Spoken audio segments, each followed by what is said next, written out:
হরে কৃষ্ণ। সবাই কেমন আছো? আশা করি সবাই ভালো আছো। তো আজকের হচ্ছে শুভ নববর্ষ। তো আমি আবার অনেক দিন পরে এসেছি। এই যে এই এরকম হাত দিলে কি মনে হয়? দাঁতের যন্ত্রণা। তো দাঁতের যন্ত্রণা ওষুধ খাচ্ছি, কিন্তু ডাক্তার দেখাতে ভীষণ ভয় পাই আমি। ভাবি কি আমাকে ডাক্তার এরকম তুলে দেবে, ইঞ্জেকশান দেবে, এই জিনিসগুলো খুব ভয়। তো যাই হোক, তো সেই জন্য শুধু ওষুধ খাচ্ছি। এই একটা। আর আজকের তো নববর্ষ, তো কাল থেকে শুরু হয়ে গেছে তুলসী বৃক্ষের জলদান। তো সবাই নিশ্চয়ই জানো এটা। তো সেই জন্য ভেবেছিলাম ভিডিও করব, তো শেয়ার আমি ভাবলাম সবাই জানে, এটা একটা যুগ যুগান্তর ধরে চলে আসছে, সেই জন্য করা হয়নি। তো যাই হোক, চলো আজকের আমি লীলা পুরুষোত্তম গ্রন্থ থেকে নিয়ে এসেছি। ছোট্ট একটুখানি পেজ আছে, দেড় পেজ আছে আর কি। আগের দিন শেষ হয়ে যেত, তো বুঝতে পারিনি, তো সেইটুখানি নিয়ে এসেছি তোমাদের কাছে আমি শ্রবণ করব। তোমরাও মনোযোগ সহকারে শ্রবণ করো, আর আমার ভুল ত্রুটি হয়ে থাকলে আমাকে ক্ষমা করে দিও। তো যারা এই চ্যানেলটায় নতুন তারা সাবস্ক্রাইব করতে ভুলো না, আর শেয়ার করো, কমেন্ট করো, ভুল হলে ধরিয়ে দিও। তো যেহেতু আজকের কম পেজ আছে, তো সেই জন্য মঙ্গলাচরণটা পুরোটাই করব। তো সবাই মনোযোগ সহকারে শ্রবণ করো, আর আমার সাথে মঙ্গলাচরণ তোমরাও করো। ওং অজ্ঞানতিমিরান্ধস্য জ্ঞানাঞ্জনা শলাকয়া চক্ষুরুন্মিলিतं যেন তস্मै শ্রীগুরুবে নমঃ। শ্রীচৈতন্য মনোভীষ্টং স্থাপিतं যেন ভূতলে স্বয়ং রূপ কদা ময়ং দদাতি স্বপদান্তিকং। বন্দেऽহং শ্রীগুরুः শ্রীযুতপদকমलं শ্রীগুরুन् বৈষ্ণবাংশ্চ শ্রীরূপং সাগ্রজাतं সহগণ রঘুনাথং নিतं तं সজীবং সাদ্বৈतं সাবধূतं পরিজনসহিतं কৃষ্ণ চৈতন্য দেবং শ্রী রাধা কৃষ্ণ পাদান সহগণ ললিতা শ্রী বিশাখানিতাংশ্চ। হে কৃষ্ণ করুণা সিন্ধু দীনবন্ধু জগৎপতে গোপেশ গোপিকা কান্ত রাধা কান্ত নমস্তুতে। তপ্ত কাঞ্চন গৌরাঙ্গী শ্রী রাধে বৃন্দেবনেশ্বরী বিশ্বভানুসুতে দেবী প্রণামামি হরিপ্রিয়ে। নীলাচল নিবাসায় নিত্যায় পরমাত্মনে বলভদ্র সুভদ্রাভ্যম জগন্নাথায় তে নমঃ। নমো মহাবদান্নায় কৃষ্ণ প্রেম প্রদায়তে কৃষ্ণায় কৃষ্ণ চৈতন্য নাম্নে গৌরতিষ্য নমঃ। নমো বৃন্দাবে তুলসীদৈব প্রিয়বে কেশবশ বিষ্ণু ভক্তি পদে দেবী সত্যবত্যে নমো নমঃ। জয় শ্রীকৃষ্ণ চৈতন্য প্রভু নিত্যানন্দ শ্রী অদ্বৈত গদাধর শিবাসাদি গৌর ভক্তবৃন্দ। হরে কৃষ্ণ কৃষ্ণ কৃষ্ণ হরে হরে, হরে রাম রাম রাম হরে হরে। নমো বিষ্ণুপাদায় কৃষ্ণপৃষ্ঠায় ভূতলে শ্রীমতে ভক্তিবেদান্ত স্বামী নীতি নামিনে নমস্তে সরস্বতী দেবে গৌরবাণী প্রচারিণে নির্বিশেষ শূন্যবাদী পশ্চাত্যস্য তাইনি পঞ্চকল্পতরু ভস্য কৃপা সিন্ধু এবচ পতিতানাং পাবনেভ্যো বৈষ্ণভ্যো নমো নমঃ। সকলের চরণে আমার শতকোটি প্রণাম। নমো ভগবতে বাসুদেবায় নমঃ। তা এখানে কিছুটা আমি মনে করিয়ে দেবো, খুব সুন্দর। মনে না করালে হয়তো অনেকজন, আমরা নিজেরাই ভুলে যাই, আমি নিজেই ভুলে যাই, তাই বলছি। তো এখানে মনে এটাই করবো, আজ কী পাঠ করবো আমি? লীলা পুরুষোত্তম শ্রীকৃষ্ণ, কৃষ্ণের জন্মলীলা। তো প্রথম দুটো একটাই পাঠ গল্প, তো যেহেতু দুটো পাঠ আমি ভাগ করে দিয়েছি, এটা তৃতীয় পাঠ, এটা সমাপ্ত হয়ে যাবে। তো এখানে কিছুটা আমি মনে করিয়ে দেবো। এখানে বলছে যে ভগবান কিছুটা একটু আগে থেকে বলে, এখানে কি বলেছে, কোত্থেকে শুরু করে দেবো? হ্যাঁ, তখন তিনি তার কোনো ভক্তকে তার পিতামাতা রূপে গ্রহণ করেন। তখন এটা কিছুটা আগে এটা বলা হয়েছে, পক্ষান্তরে বলা হয়েছে যে পরমেশ্বর ভগবান এই জড়জগতে আবির্ভূত হবার জন্য কৃষ্ণীয় সুতপাকে তার পিতা মাতৃরূপে মনোনীত করেছিলেন। ভগবান চুজ করেছিলেন, যেহেতু তারা তপস্যা করছে সেই জন্য ভগবান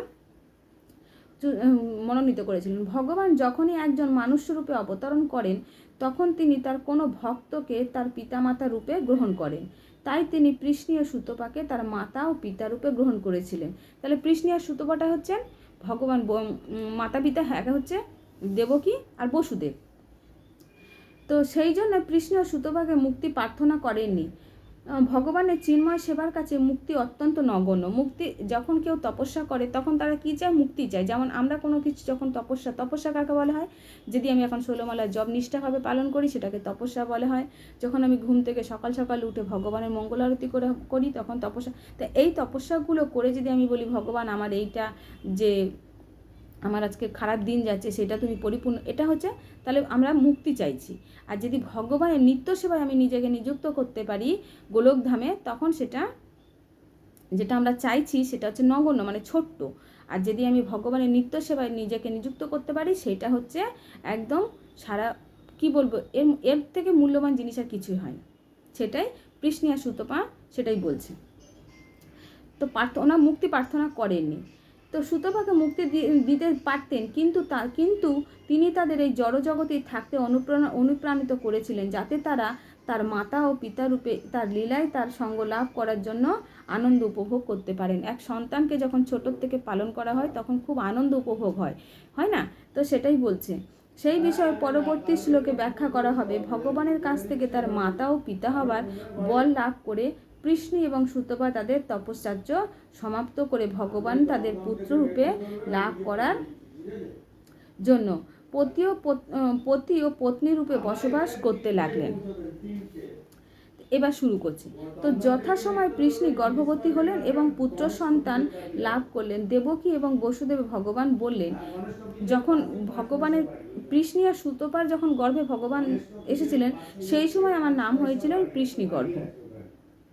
তো পরবর্তী যুগে আপনারা অদিতি ও কশ্যপ রূপে জন্মগ্রহণ করেছিলেন এবং আমি যেমন অদিতি আর কশ্যপ মুনি আছেন না, আমাদের যে আমরা হচ্ছে মুনি, আমাদের যে কি বলবো, আমাদের যখন ঠাকুরমশাইরা জিজ্ঞেস করেন না যে তোমার গোত্র কি, তো গোত্র হয় না, অনেক রকমের অনেক নাম আছে, কশ্যপ গোত্র, শাল্ডিল্য গোত্র, এরকম। তো সেগুলো হচ্ছে মুনি ঋষিরা আছেন। তো আমাদের কশ্যপ মুনি তো তখন অদ্বিতীয় জন্মগ্রহণ করেছিলেন এবং আমি উপেন্দ্র নামে আপনার সন্তান রূপে জন্মগ্রহণ করেছিলাম। সেই সময় আমি বামন রূপ ধারণ করেছিলাম এবং সেই জন্য আমার নাম হয়েছিল বামনদেব। আমি আপনাদের বর দিয়েছিলাম যে 3 বার আমি আপনার সন্তান রূপে জন্মগ্রহণ করব। তাই প্রথমে আমি কৃষ্ণী এবং সুতপার সন্তান কৃষ্ণী গর্ভরূপে, তারপর অদ্বিতীয় কশ্যপের পুত্র উপেন্দ্র রূপে এবং এখন আপনাদের কৃষ্ণ রূপে আমি এসেছি। আমি এই চতুর্ভুজের রূপ নিয়ে আবির্ভূত হয়েছি কেবল আপনাদের প্রত্যহ উৎপাদন করবার জন্য, যে আমি পরমেশ্বর ভগবান আমার প্রতিজ্ঞা অনুসারে আবার আপনাদের পুত্ররূপে আবির্ভূত হয়েছি। আমি একটি সাধারণ শিশুর মতন রূপ নিয়ে আবির্ভূত হতে পারতাম, কিন্তু তাহলে আপনারা বিশ্বাস করতেন না। তাহলে ভগবান যে ওনার কাছে এসেছেন কিভাবে বিশ্বাস করবেন যদি চতুর্ভুজ না আসতেন? তো সেই জন্য চতুর্ভুজ হয়েই উনি এসেছেন। যে আমি পরমেশ্বর ভগবান আপনাদের পুত্ররূপে জন্মগ্রহণ করেছি। হে পিতা, হে মাতা, আপনারা বহুবার আমাকে আপনাদের সন্তান রূপে গভীর স্নেহ ও ভালোবাসার সঙ্গে লালন পালন করেছেন। আমি তাই আপনাদের প্রতি অত্যন্ত কৃতজ্ঞ এবং আমি আপনাদের কথা দিচ্ছি যে এইবার আপনারা চিৎজগতে আমার অপ্রাকৃত ধামে ফিরে যাবেন। যেহেতু 3 বার কথা দিয়েছিলেন, তো এইটা হচ্ছে শেষ। এইবার আপনারা চিৎজগতে আমার অপ্রাকৃত ধামে ফিরে যাবেন, কেননা আপনাদের উদ্দেশ্য পূর্ণ হয়েছে। আমি জানি যে আপনারা আমাকে নিত্য অত্যন্ত শঙ্কিত এবং কংসের ভয়ে ভীত। তাই এখন আমাকে গোকুলে নিয়ে চলুন। পিতাকে, বসুদেবকে বলছেন গোকুলে নিয়ে চলুন, সেখানে নন্দ ও যশোদার একটি কন্যা জন্মগ্রহণ করেছেন। আমাকে ওখানে রেখে তাকে এখানে নিয়ে আসুন। এইভাবে তার পিতামাতার সঙ্গে কথা বলে ভগবান নিজেকে একটি ছোট্ট শিশুতে পরিণত করলেন। শ্রীকৃষ্ণের দ্বারা অদৃষ্ট হয়ে বসুদেব সূতিকাগার থেকে তার সন্তানটিকে নিয়ে যাওয়ার জন্য প্রস্তুত হলেন। সেই সময় গোকুল নন্দ ও যশোদার একটি কন্যা জন্মগ্রহণ করেছেন। তিনি ছিলেন ভগবানের অন্তরঙ্গা শক্তি যোগমায়া। যোগমায়ার প্রভাবে কংসের প্রাসাদের প্রতিটি বাসিন্দা, বিশেষ করে প্রহরীরা মোহাচ্ছন্ন হয়ে গভীর নিদ্রায় মগ্ন হলেন এবং কারাগারের সবকটি দরজা আপনা থেকেই খুলে গেল, যদিও সেগুলো খিল দেওয়া ছিল এবং লোহার শিকল দিয়ে বাঁধা ছিল। সেই রাত্রিটি ছিল ঘোর অন্ধকার, কিন্তু তখনই বসুদেব তার শিশু সন্তানটিকে কোলে নিয়ে বাইরে এলেন। তিনি সব কিছু দিনের আলোর মতন দেখতে পেলেন। জন্মাষ্টমী কখন হয়? একদম ঘোর অন্ধকারই হয় অষ্টমীর দিনটা। চৈতন্য চৈতামিতে বলা হয়েছে, কৃষ্ণ সূর্য সম, মায়া অন্ধকার, যাহা কৃষ্ণ তাহা নাহি মায়ার অধিকার। তো অর্থাৎ শ্রীকৃষ্ণ হচ্ছেন সূর্যের মতন এবং তিনি যেখানে থাকেন সেখানে মায়ার অন্ধকার বিদূরিত হয়ে গেল, মায়ের অন্ধকার থাকতে পারে না। বসুদেব যখন শ্রীকৃষ্ণকে কোলে নিয়ে যাচ্ছিলেন তখন রাত্রির অন্ধকার বিদূরিত হয়ে গেল, কারাগারের সব কটি দ্বার আপনা থেকেই খুলে গেল। আর ঠিক সেই সময় গভীর ব্রজ নিনাদের সঙ্গে প্রবল বর্ষণ হতে শুরু করলো। বর্জ্য বৃষ্টি এইসব সব হতে শুরু করলো। বসুদেব তখন তার শিশু সন্তান শ্রীকৃষ্ণকে নিয়ে সেই বৃষ্টির মধ্যে দিয়ে যাচ্ছিলেন। তখন ভগবান শেষ সর্পরূপ ধারণ করলেন। ভগবানের ডান দিক থেকে পুরুষ অবতার, বাঁদিক থেকে হচ্ছে একটা হচ্ছে এখান থেকে রাধারানীর অবতারে যত দেবীরা আছেন তত অবতার। তো এখান থেকে হচ্ছে ভগবান শেষ রূপ ধারণ করে সেই বর্ষণ থেকে বসুদেবকে রক্ষা করার জন্য বসুদেবের মাথার উপরে তার ফণা বিস্তার করলেন। কে করলেন? এটা হচ্ছে বলরাম। বসুদেব যমুনার তীরে এসে দেখলেন যে যমুনার জল প্রচণ্ড গর্জন করতে ছুটে চলেছে। তার বিশাল তরঙ্গগুলি ফেনিলোচ্ছল হয়ে উঠেছে। কিন্তু সেই ভয়ঙ্কর রূপ সত্ত্বেও যমুনা বসুদেবকে যাওয়ার পথ করে দিলেন, ঠিক যেমন ভারত মহাসাগরে রামচন্দ্র সেতু বন্ধনের সময় তার জন্য পথ করেছিলেন। এইভাবে বসুদেব যমুনা পার হয়ে অপর পারে গোকুলে নন্দ মহারাজের গৃহে উপস্থিত হলেন। সেখানে তিনি দেখলেন যে সমস্ত গোপিকারা গভীর নিদ্রায় মগ্ন। ওখানেও সবাই মগ্ন হয়ে আছে যোগমায়ার কৃপায়। তো সেই সুযোগে তিনি নিঃশব্দে যশোদা মায়ের গৃহে প্রবেশ করে তার পুত্র সন্তানটিকে সেখানে রেখে যশোদা সদ্যজাত কন্যাকে নিয়ে কংসের কারাগারে ফিরে এলেন এবং নিঃশব্দে দেবকীর কোলে কন্যাটিকে রাখলেন। তিনি নিজেকে আবার শৃঙ্খলাবদ্ধ করলেন যাতে কংস বুঝতে না পারে যে ইতিমধ্যে অনেক কিছু ঘটে গেছে। মা যশোদার জ্ঞান ছিল যে তার একটি সন্তান হয়েছে, কিন্তু প্রসব বেদনায় অত্যন্ত ক্লান্ত হয়ে তিনি গভীর নিদ্রা মগ্ন ছিলেন। তার যখন ঘুম ভাঙল তখন তিনি স্থির করতে পারলেন না যে তিনি একটি পুত্র সন্তান না কন্যা সন্তান প্রসব করেছিলেন।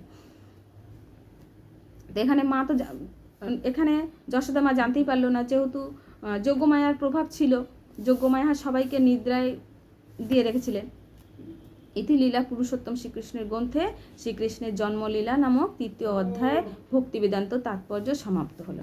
তো এইখানে শেষ হয়ে গেল। তো সবাই মনোযোগ সহকারে শ্রবণ করো। হরে কৃষ্ণ।